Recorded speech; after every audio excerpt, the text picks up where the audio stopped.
మీ పిల్లల బంగారు భవిష్యత్తు కోసం కలలు కంటున్నారా? మీ సొంతింటి కలను నిజం చేసుకోవాలనుకుంటున్నారా? కాకినాడ మరియు కాకినాడ పరిసర ప్రాంతాలలో ఇల్లు స్థలములు ప్లాట్స్ కొరకు సంప్రదించండి. 8096123477. ఓం శ్రీం దక్షిణామూర్తయే నమః. ఈ వీడియోలో కార్తీక పురాణం నందలి 9వ అధ్యాయంని చెప్పుకుందాం. స్వర్గనరకాల స్థితిగతులు. అజామీలుని స్వర్గానికి తీసుకొని పోతూ ఉన్న విష్ణుదూతలను యమభటులు వెంబడించారు. యమధర్మరాజు ఆజ్ఞ ప్రకారం వారు అజామీలుని ప్రాణం తీసుకొని పోవాల్సి ఉంది. తమ కార్యక్రమానికి విష్ణుదూతలు అడ్డం వచ్చారు. వారిని ఎదిరించే శక్తి సామర్థ్యాలు లేకపోవడం వలన వారిని వెంబడించక తప్పలేదు.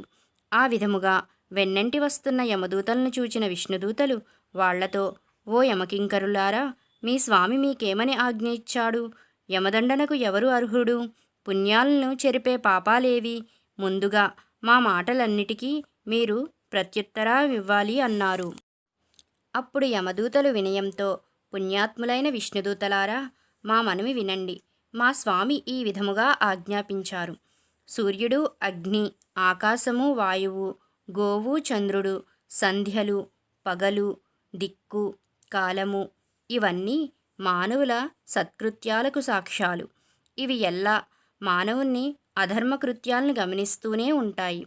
అందువలన మానవుడు దండనార్హుడని వేరే చెప్పనవసరం లేదు. ఎవడు వేదమార్గం నుండి భ్రష్టుడవుతాడో, ఎవడు శృతిస్మృతులను దూషిస్తాడో, మంచివాళ్లను నిందిస్తాడో, చేయరాని పనులు చేస్తాడో అటువంటి వాడే యమదండనకు గురి అవుతాడు. వేదాంగాలు తెలిసి షట్కర్మలను ఆచరించే బ్రాహ్మణుని, అస్వస్థతగా ఉన్న గురువును కాలితో తన్నిన వారిని, తల్లిదండ్రులను ద్వేషించిన వారిని మా ప్రభువు ఎంతో కఠినంగా శిక్షిస్తారు. ఎల్లప్పుడూ అబద్ధాలు చెప్పేవారిని, ప్రాణహింస చేసేవారిని, విద్యుక్త ధర్మ పరిత్యాగం చేసిన వారిని యమధర్మరాజు దండించవలసి ఉంది. అందువలన ఆయా పాపాలు చేసే వాళ్ళంతా యమపురికి చేరుకొనక తప్పదు. ఇచ్చి తీసుకునేవాడు, లేని పనులు చేస్తున్నట్లు నటించేవాడు, దయాదాక్షిణ్యాలు సహనము లేనివాడు, పాపకర్మాసక్తులు, పరుల భార్యలను పొందేవారు యమపురిలో బాధలు అనుభవించాల్సి ఉంటుంది. ఎవడు ధనలోభం వలన కూట సాక్ష్యములిస్తాడో, నాకంటే దాత ఇంకొకడు లేడని అహంభావానికి ఎవరు లోనవుతారో అటువంటి వాళ్ళు నరకాన్ని అనుభవింపక తప్పదు. మిత్రద్రోహులు, ఎవరూ లేనివాళ్ళు యమదండనార్హులు. పెండింట్లు చెడగొట్టేవాళ్ళు, ఇతరుల సంపదతో కులికేవాళ్ళు, పరుల పిల్లలను చూచి అసూయపడేవాళ్ళు, ఆడపిల్లలను అమ్ముకొని కన్యాశుల్కం తీసుకొని జీవించేవాళ్ళు, వడ్డీ వ్యాపారంతో ధనము సంపాదించేవాళ్ళు యమలోకము పోయి తీరవలసిందే. కాలువలు, చెరువులు, నూతులు మొదలైన జల సదుపాయాలను పాడు చేసేవాళ్ళు, సత్కార్యాలకు ఆటంకాలు కల్పించేవాళ్ళు, లోభత్వం వలన పితృశ్రాద్ధం పెట్టనివారు, నిత్యకర్మలను విడిచిపెట్టనివారు మా నుండి తప్పించుకొనలేరు. పరుల పాశాన్ని వదలనివారు, కూలికి వంటలు చేసేవారు, పితృశేషాన్ని భుజించేవాడు యమబాధకు గురికాక తప్పదు. ఇతరులకు ఇచ్చేదానిని ఇవ్వకుండగా చెడగొట్టేవాడు, బ్రాహ్మణులకు దానం చేయనివాడు, శరణుజొచ్చిన వారిని చంపేవాడు, స్నానము సంధ్యావందనము వదిలిపెట్టినవారు, సదా బ్రాహ్మణులను నింద చేసేవారు, బ్రహ్మహత్య గావించేవారు, గోవులను గుర్రాలను చంపేవారు యమమందిరానికి పోక తప్పదు. ఈ విధమైన పాపాలు ఎవ్వరు చేసినా వారికి ప్రతిఫలము యమలోకంలో అనుభవించాలి. ఈ అజామిలుడు పుట్టుక చేత బ్రాహ్మణుడై ఉన్నప్పటికీ దానిని చేపట్టాడు. వీడు చేయని పాపాలు లేవు. పుట్టింది మొదలు గిట్టే వరకు అన్నీ పాపాలే సంపాదించుకున్నాడు. ఇటువంటి పాపాత్ముడు విష్ణులోకానికి పోవడానికి అర్హుడెలా అవుతాడు అని అడిగారు. యమదూతలు సందేహం విన్న విష్ణుదూతలు మందహాసముతో గంభీరంగా, మీరు ఈ చిన్న విషయాన్ని గమనించలేకపోయారు. దుష్ట సంగమాన్ని విడిచిపెట్టి సత్పురుషులను ఆశ్రయించినవాడు యమదండనకు లోబడడు. స్నానసంధ్యా జపాలయంద ఆసక్తి కలిగి అగ్నిహోత్రములను కొలుచుతూ అన్ని భూతాలయందు దయగలవాడు యమలోకానికి పోవలసిన పనిలేదు. పరబ్రహ్మయందు మనసు నిలిపి సత్యవ్రతుడై నిత్యం జపతపాలు చేసుకునేవాళ్ళు యమబాధలు ఉండవు. అన్నదానం చేస్తుండేవాడు, మంచినీళ్లు దానం చేసేవాళ్ళు, గోదానం, వృషభదానం చేసేవారు పాపాలు పోగొట్టుకున్న వాళ్ళు అవుతారు. పిల్లలకు విద్యాదానం చేసేవారు, భక్తితో పరోపకారం చేసేవారు యమలోకం పోవలసిన పని ఉండదు. భక్తితో విష్ణువుని అర్చన చేసినప్పటికీ, విష్ణు సన్నిధానంలో ఉత్తమ జపం చేసినప్పటికీ, భగవత్ ప్రీతికే వివాహాలు ఉపనయాలు చేయించినప్పటికీ సకల కలుషాలు పరిహారం అవటం వలన హిమాలయానికి పోయే అవసరం కలగదు. త్రోవలందు బీదల కొరకు శరణాలయాలను సత్రములను కట్టించేవారు, అనాథప్రేత సంస్కారం చేసేవారు యముని ప్రోలు చూడరు. ప్రతిదినము సాలగ్రామాలను పూజిస్తూ సాలగ్రామ తీర్థాన్ని పుచ్చుకుంటూ ఆ సాలగ్రామానికి నమస్కరిస్తూ ఉండే మానవులు పాపాలు పొందరు.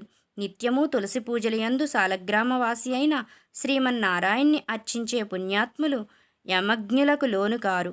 ఎవరి ఇంట తులసి ఉంటుందో, ఎవరి ఇంట హరికథా కలక్షేపం జరుగుతుందో, ఎవరు సదా గీతాపారాయణం చేస్తుంటారో వారి యమఛాయలకే పోరు. ఎవరి ఇంట భాగవతం ఉంటుందో, ఎవరి ఇంట భాగవతం పారాయణం చేయబడుతూ ఉంటుందో, ఆ భాగవతమును పూజిస్తూ ఉంటారో వారు యమలోకం పోరు.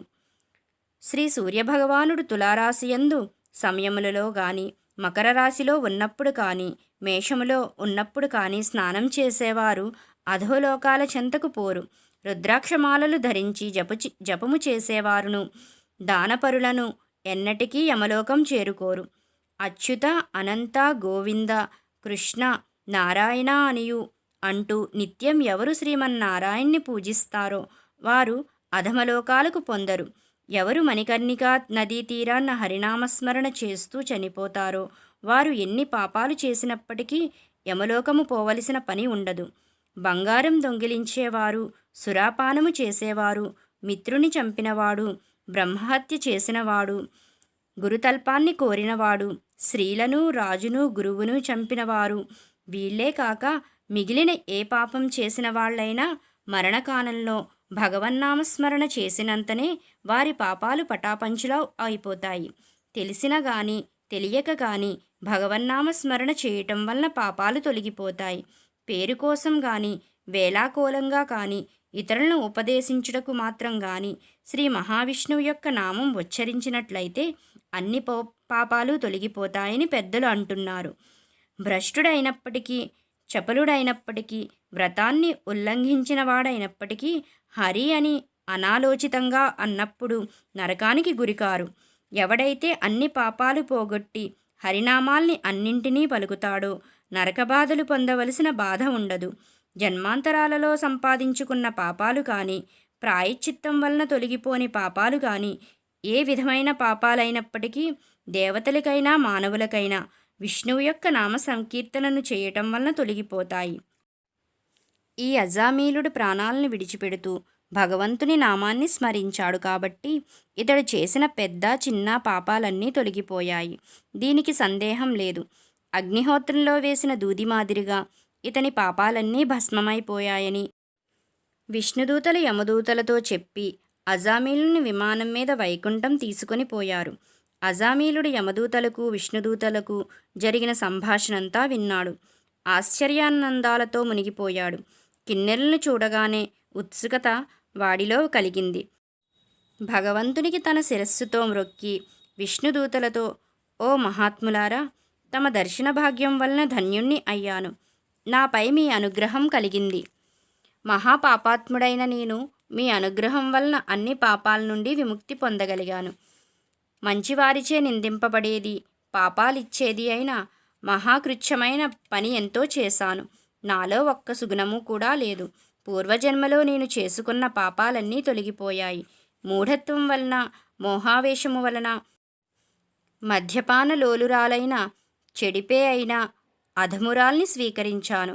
మూఢత్వం వలన ముసలివాండ్రు వేరే దిక్కులేనివారు, వేరెవ్వరి దగ్గర ఉండనివారు, పాపరహితులైన తల్లిదండ్రులను వదిలిపెట్టాను. ధర్మహాని కలిగించేవారు, కాముకులు పోయే నరకంలో నేను పడవలసిన వాడినే. ఇప్పుడు నేను చూచింది కలయో లేక నేనొక అద్భుతాన్ని చూశానో నిశ్చయించుకోలేకుండా ఉన్నాను. ఓ కృష్ణ, ఘోరమైన ఖడ్గాలు ధరించిన యమదూతలు ఏమైపోయారు? నేను ముందు జన్మలో ఏవైనా పుణ్యకార్యాలు చేసి ఉండాలి. ఆ విధముగా కాకపోయినట్లయినా బోయన బోయదానితో కూడిన నాకు వైకుంఠనాథుడైన శ్రీమన్నారాయణమూర్తి యొక్క నామోచ్చరణ మనసునకు రాకుండానే ఉండిపోయుండెను. బ్రహ్మహత్య చేసిన వాడిని, మంచి చెడ్డలు ఆలోచింపక సిగ్గు విడిచి తిరిగిన వాడిని ఆయన నేనెక్కడా? నారాయణ అనే మోక్షప్రదమైన భగవన్నామం ఎక్కడ? నా పూర్వపుణ్య విశేషమే ఈ నామోచ్చారణకు హేతువై ఉంటుంది అని భగవంతుని మీద భక్తి నిలిపి పరమాత్మను ధ్యానిస్తూ సాయుధ్యాన్ని పొందాడు. నారాయణ నామోచ్చరణ సృష్టి అంతటికీ రక్ష వంటిది. ఆ నామాన్ని మనన ధ్యాన స్మరణలను చేసేవారెవరైనా పరమపదాన్ని పొందుతారు. ఇది శ్రీ స్కాంద పురాణాంతర్గత కార్తీక మహత్యమందలి 9వ అధ్యాయము సంపూర్ణం.